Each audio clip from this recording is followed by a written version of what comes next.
Hi, welcome back to Not So Obvious Watches. I'm Pete McConville, and another one of my kind of introspective videos talking about why I'm not really into Microbrands. Before I go on, a couple of warnings. First is I've had the flu and I don't want to spend a lot of time in front of my laptop editing, so this is just going to be me talking straight to the camera. Secondly, every now and then I'm going to burst into a coughing fit. I will try and splice it out, but you will see some weird sort of edits and splices as a result. Sorry, not much I can do about that. So with those two warnings done, I'll see you on the other side of the intro and we'll get into this.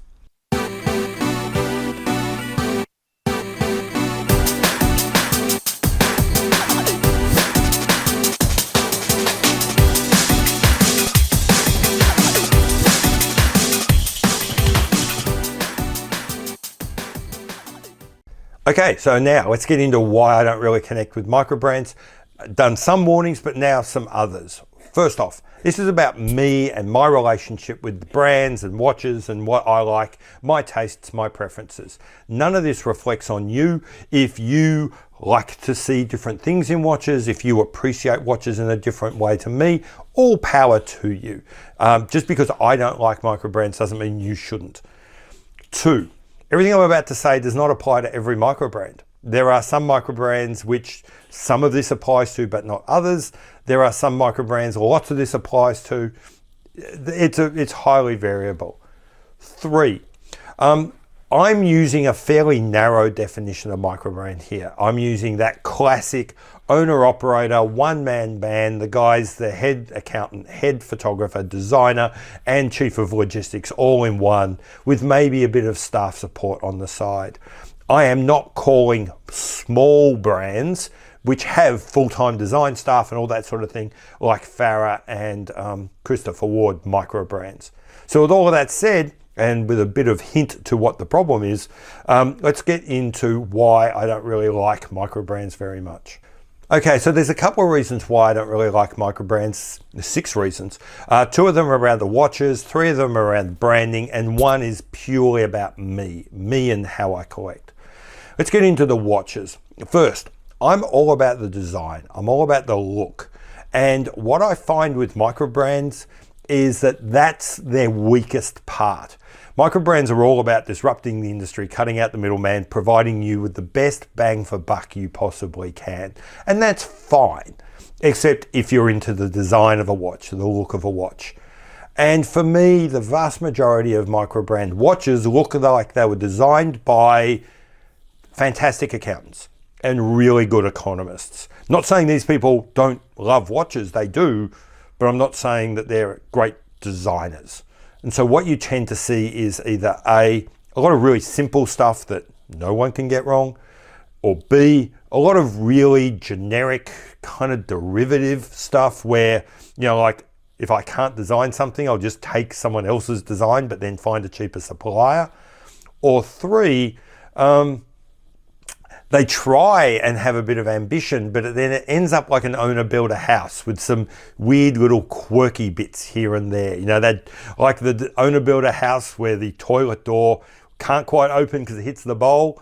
You see that sort of stuff in these microbrand watches. It's a bit ham-fisted, a bit amateur. Sticking with the watches and the design and the look of the watches, with Microbrands, what I find often is that instead of design leading production, it's kind of the other way around, with production leading design.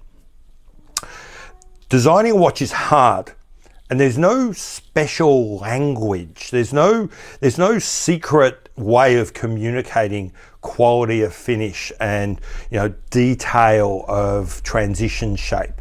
You can put so much into a render, but ultimately what I've found talking to a lot of watch designers and watchmakers and people that run microbrands is a lot of it's about giving very general descriptions to including renders and everything, but beyond just the pictures, very general descriptions about what kind of quality. I'm after kind of mid-level Swiss quality. I'm after kind of a good solid German quality of watch. That's where it goes. And in that language, a couple of things become really, in that absence of language, a couple of things become really important. The first is being able to see real, actual metal prototypes, being able to deal with a physical artifact, see it and go, no, that's not what I want, and then being able to communicate how you want to do that. The way the microbrand industry is constructed, the ability to do that kind of prototyping, that really careful, slow, incremental design is very, very limited. The owner's ability to see prototypes, give responses, get that made, get it back to them, iterate over and over again is really curtailed. Then you can look at the watches and you quite often see clearly prototyping ended just a little bit early here. The second thing is talking to, if you like, bigger brands. A lot of their effort goes into finding the supplier that gives them just the thing they want, finding the dial maker that gives me just the dial I want, finding the case maker that gives me just the thing I want. Because then your task of communicating to them what you want is made easier by the fact that's kind of where they slot in. That's what they do. And one of the things that means is you have to take on the role of integrating the guy that makes the bezel with the guy that makes the case, with the guy that makes the sapphire, with the guy that makes the hands, with the guy that makes the dial, and the guy that decorates the movement. And then you have to bring that all together. That's really hard to do for 99% of microbrands. Instead, what they do is they go out and they find the Chinese factory, and as Jody at One More Watch will say, it's one of a small number of factories that makes everything. And what tends to happen then is the producer drives the design, not the other way round. And as a result, what you tend to see is the same kinds of stamping coming through over and over again, the same kinds of finish coming through over and over again, the same kinds of hands, and everything's kind of close but not quite. Everything's kind of what was good for the producer to make, not necessarily what was in the designer's vision. So combine those two issues of amateur, let's be honest, I'll be more polite, enthusiast designers trying their best in fields that aren't really theirs, then communicating to people who are vastly different to them in completely different countries, in completely different languages, who have a very strong idea of what they're going to make because it suits them, and you not having a huge amount of control over that or choice in who you go to. And as a result, you get a lot of watches that are okay, but just that.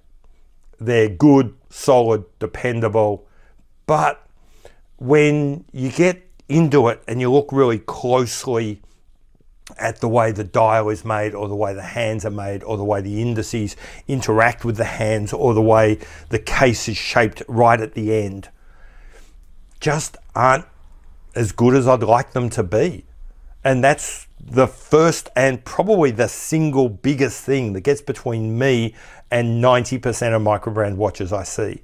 The specs are great. The value is great. But for example, when I started talking about Seiko a couple of weeks ago, talking about Seiko quality and value for money, it never even occurred to me to compare a Seiko to microbrands, because I know full well, I am simply not going to get the same quality of design from a microbrand unless basically they've stolen a Seiko design, and I don't do stolen designs. Okay, the next three reasons all fundamentally come down to the same thing, and that is branding. I've got to say, branding is important to me. I know it's not to other people. Other people don't care. Other people will say, I don't care what the brand is. For me, it's all about the watch. Not for me. I do care about the brand, the story, the narrative, the history, all of that sort of stuff. It doesn't matter. That you're not into it is no better or worse than the fact I am. We're just different. But around that, there's three things that come out with microbrands. First is they generally have no history, or if they do, it's really shallow. I like, if I buy a brand, to occasionally reach back and buy their old stuff, their vintage stuff. Microbrands just don't have that. The second thing is, if I buy a watch and I really like the brand and I connect with it, then I want to keep buying that from that company. I want to have that company expand or have its range expand as I expand. I want there to be places to move, places to go. Microbrands, just as a matter of being micro, tend not to give you that room. They tend to be a bit one note. Here's what we make. Here's another variation on what we make. Here's another variation on that variation of what we make. But everything's kind of in this solid band. They don't move a great deal. As a collector who's into brands and likes to be able to collect kind of across a brand, that bugs me. The third thing is I tend to be a long-term collector. I don't sell watches. I don't trade in and out of watches. I fully intend to be looking in my watch box in 30 years' time with many of the same watches I have right now. And I want to see consistent themes and stories. With most micro brands, I can't be 100% sure that next year I'm going to have another watch from them. I can't be 100% sure that the watches that they're making in 5 years are even going to be in the ballpark of what I want. An example, I love my Boulder. Boulder's a good example. I mentioned earlier, I spoke about problems in the design space.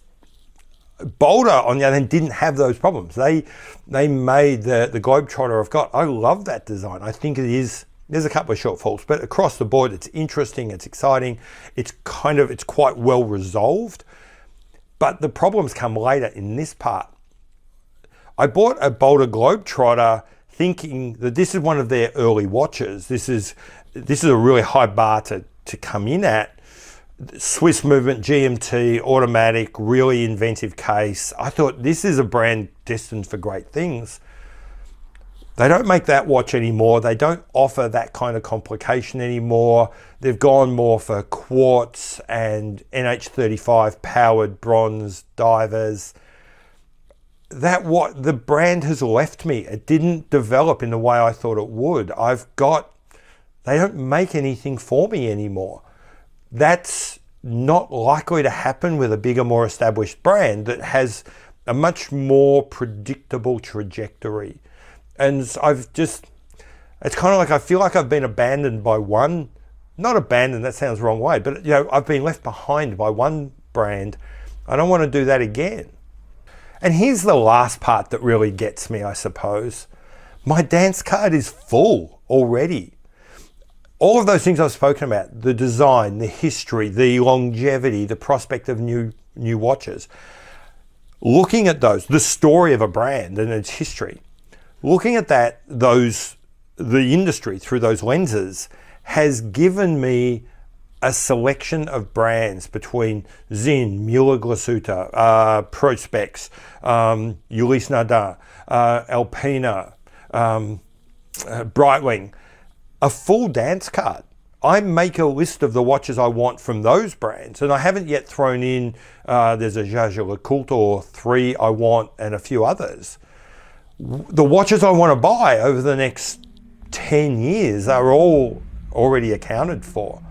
So there's really, with all of the other things going on that I've already spoken about, there's just no room for microbrands to break into that space. So yeah, that's it. They're my 6 reasons for why microbrands aren't really for me. If any of you have wondered, why don't I talk about microbrands very much? Why don't I do a lot of reviews on new microbrands? Why don't I use them as a basis of comparison against, I'll call them mainstream watches? It's for all of those reasons. They just, in my mind, using my criteria in the way I look at watches, there's nothing there for me to see. There's nothing there for me to talk about. That doesn't mean they're not good for you. That doesn't mean that other channels that are talking about microbrands are somehow wrong to do so. I have no great claim on the one and only truth of how to look at watches, nor does anyone else. That's just how I look at them and how I respond to microbrands as a result. What about yourself? Are you like me? Are you one of these people watching the frenzy around microbrands going, what's all that about? Or conversely, are you on the other side? Are you, that value prop that they can really drive? Is that magnetic? Is that catnip for you? Interested to know, how do you do you see some of these problems, but you can deal with it? Interested to know your experience, your ideas. Stick them in the comments below. I've been Pete McConville. This has been Not So Obvious Watches, and I'll see you later. Bye.